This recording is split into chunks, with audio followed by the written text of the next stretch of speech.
Annyeong! Welcome to Delightful! It's almost Christmas time! I love the holidays so much!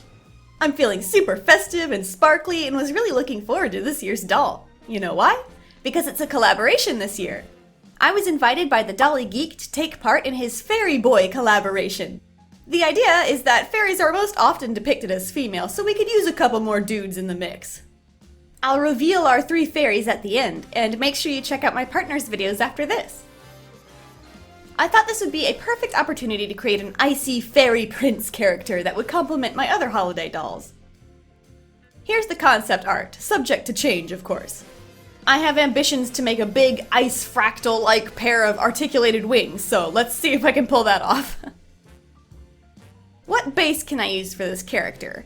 How about Heath Burns from Monster High? Bring him in! If you're familiar with the doll, you're probably thinking, what happened here? Well, a friend of mine very kindly donated their old customs to me and said I could use them for my own projects. This pre-customized doll has already been stripped back down to the base, but not completely. The paint job is still mostly intact. I'll have to clean this up before I can begin.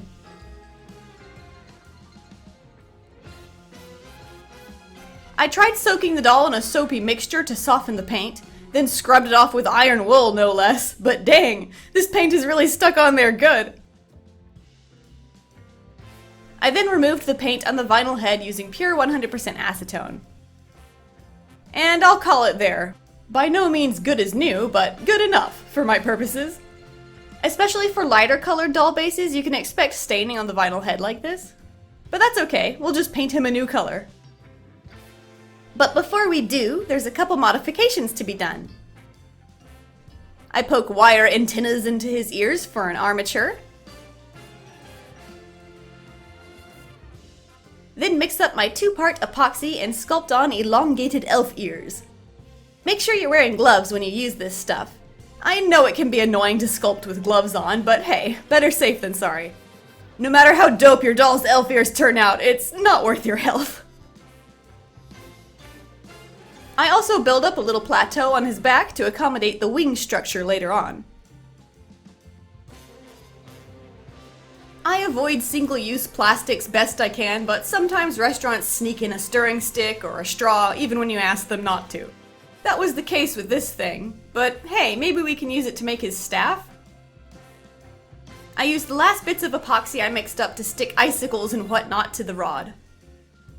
While we wait for the epoxy to cure, shall we turn our attention to the wings? That little platform on his back will hold in place 2 hinges that overlap like this. 2 screws will hold this in place.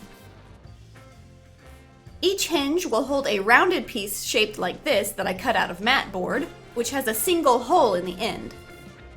These will connect 2 wing pieces via a single large bolt and nut. This configuration will allow the wings not only to fold up and down, but also flap back and forth thanks to 2 points of articulation. That's the engineering part explained. Now for the artistic side of things. How are we going to make pretty, sparkly ice wings? Well, it's been a while, but I brushed up on how to make cellophane fairy wings. I found a nice video by Aubrey Boak, which I found helpful, so I'll link that below. Here's everything you need on screen now. Using your template for reference, bend a wire around to match the veins of the wing. The more you can do in a single unbroken length of wire, the better. Take it slow and use pliers, and try to keep the whole thing as flat as possible. For parts that do require separate wires, use a small strip of clear or foil tape to bind them together. This will show on the final product, so handle it delicately and with your best craftsmanship. Not bad! Repeat this process for all your wings. Now to embed the mat board pieces you saw earlier. These will be the hinges that screw together, so the thicker mat board is necessary for strength. Using a needle and thread, I simply sew the wire to these pieces. Note which wing will overlap the other. The wing labeled back, for example, is tied and cut in a way that keeps the surface flat so that it can still pivot easily once it's sandwiched between layers. Once the tricky sewing is done, ensure nothing jiggles out of place by gluing a simple sheet of printer paper over this area.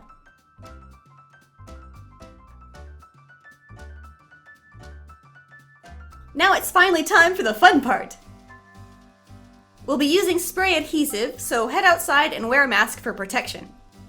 I bought this cellophane at a craft store, which is why I have several different colors. I'll have to mix and match to get the coverage I need. Hopefully that will end up looking okay. Spread out a piece that fully encompasses your wireframe and tape it down flat. My materials sat all rolled up in a bag for several years, so it's pretty crinkly, but it'll work just fine. Have another strip of cellophane the same size at the ready. Then coat the taped down layer with spray adhesive.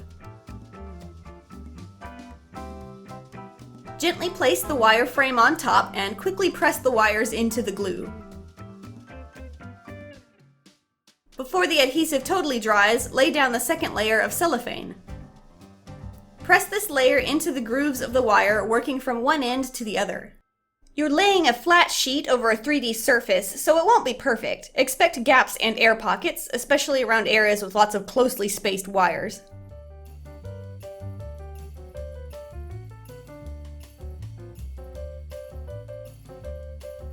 Repeat this for all 4 wings.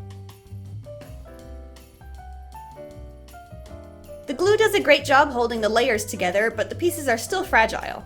Try to keep them flat as you ferry them back to your craft table. Iron the wings on a low setting using a scrap of fabric as a barrier.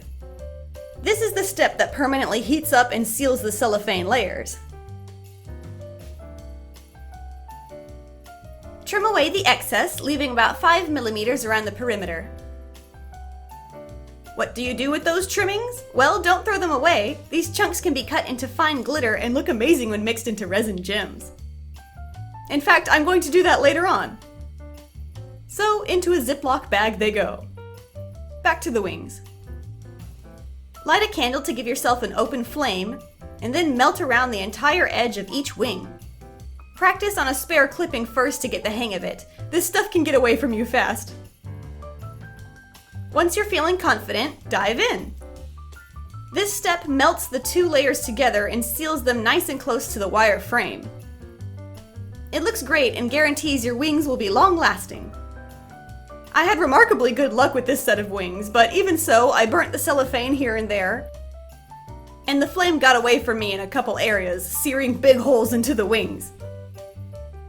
Expect small mistakes like this to happen and be prepared to simply incorporate them into the design.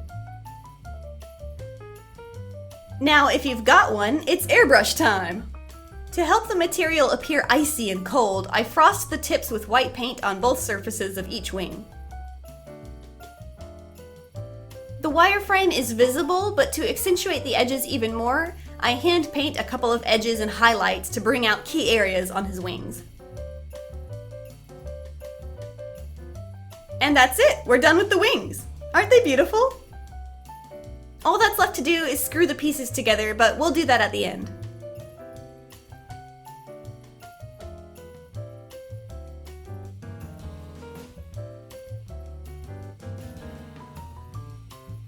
The epoxies had plenty of time to harden, so let's focus once again on the doll's body.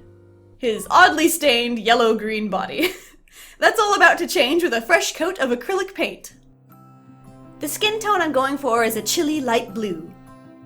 I painted on 2 coats and tried to keep it thin around the articulated areas like the shoulders and hips. Although this character will be fully clothed from head to toe, so it doesn't matter that much, I guess.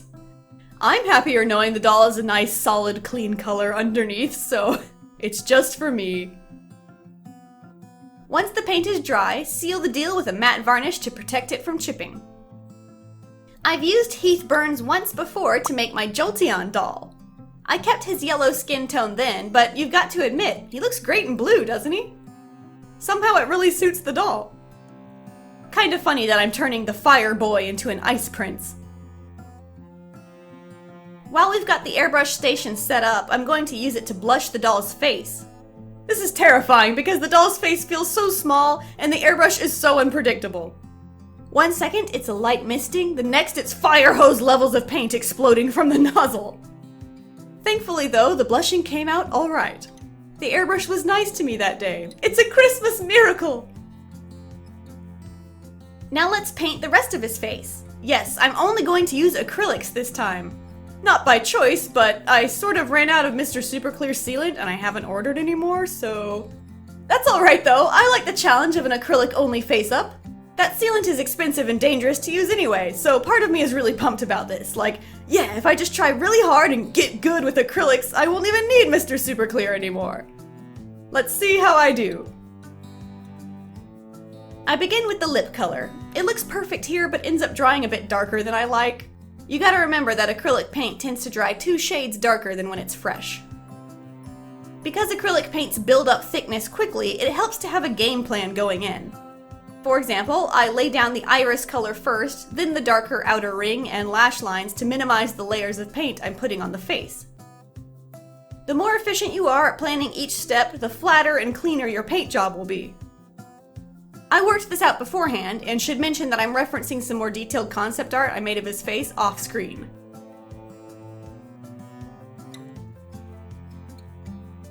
I add his pupils and tiny mint green highlights.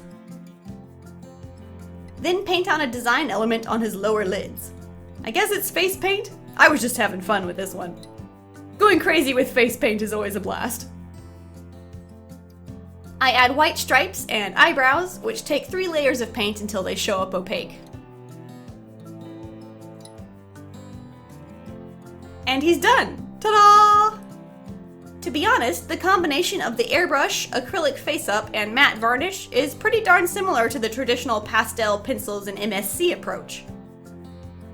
The airbrush takes care of the large, soft gradients that we usually attribute to pastels, so yeah, nice to have an alternative method. Let's fill in his hair next. You probably noticed the strange indented hairline on this doll. That's because the original character had plastic flame hair. We'll be using Faux Fur to create our prince's poofy white ponytail this time. Start off by gluing thin wisps around the temples and bangs, and a little on the nape of the neck too. Then take a small chunk of fabric, fold it over, and hem the edge to create a nice presentable weft like this. Glue that to the doll, pressing it firmly into place. Hemming the edge of the fabric like this does create a pretty thick edge, but that works to my advantage on this particular doll. Because of Heath's head indention situation, these thick wefts end up sitting at just the right height. Once the glue is fully dried, it can be styled with a heated utensil. Although make sure you've tested the fiber beforehand to ensure it can handle the heat. You don't want to melt anything on your finished doll. Now, the little ponytail is cute, but I want gigantic anime hair, so let's snip that off.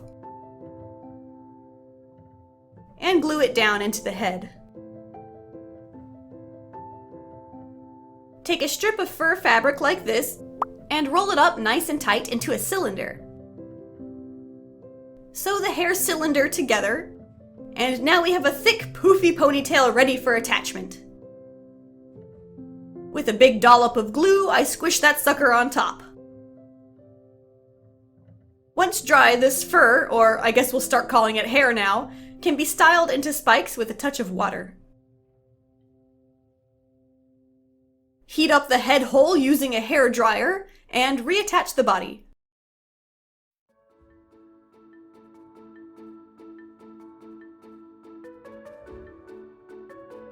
Remember those fairy wing clippings I mentioned? Let's go ahead and make some jewels using UV resin. First, trim the film into tiny little triangular shards. Then it's as easy as pouring resin into the molds, mixing in some Arctic blue and green colors, and adding the shards.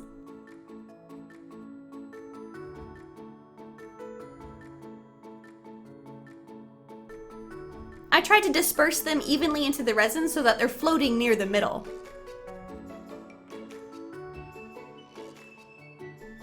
remember the staff? I submerge the end directly into a resin-filled mold. Next, use either a UV torch or set them outside in direct sunlight to cure the resin. I generally keep them outside for a full day just to make sure they're hardened. Pop them out of the molds and voila! Beautiful sparkly ice crystals. Now for the outfit. I'll be honest with you guys, I've got holiday plans and I need to wrap this video up stat, so I'm gonna skip showing you how I made his outfit this time. Forgive me. Long story short, I turned this into this. I even enlisted hubby's help to paint his shoes, which were a manufactured pair of Ever After High doll shoes, I believe. His coat is lined with cord for a 3D effect, the shoulder pads include a layer of cellophane to tie the look together, and there's a secret window hidden under the cape which will allow the wings to pass through. Overall, pretty handsome! With all the components finished, I assemble the pieces and our fairy ice prince is complete.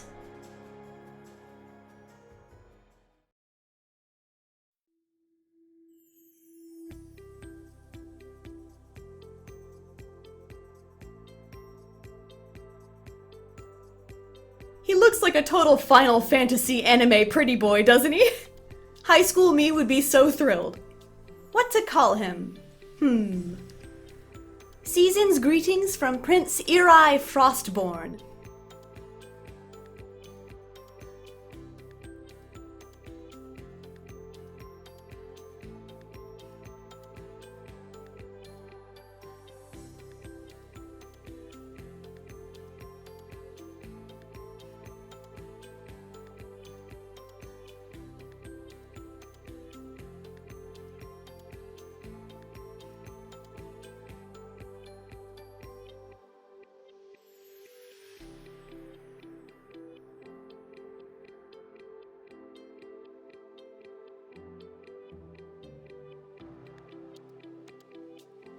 Haven't had your fill of fairies yet? Good news! My collaboration partners' videos are here for you to watch next. The Dolly Geek has created an adorable red and white peppermint fairy, and Kyro's workshop produced this handsome, dark and brooding fellow here. Even though we designed 3 very different characters, I think our trio of fairy boys looks very good together. So, head over to their channels now and spread the holiday cheer! Happy holidays! I hope your season is merry and bright and filled with joy. I'll see you next year. Stay artsy! Annyeong!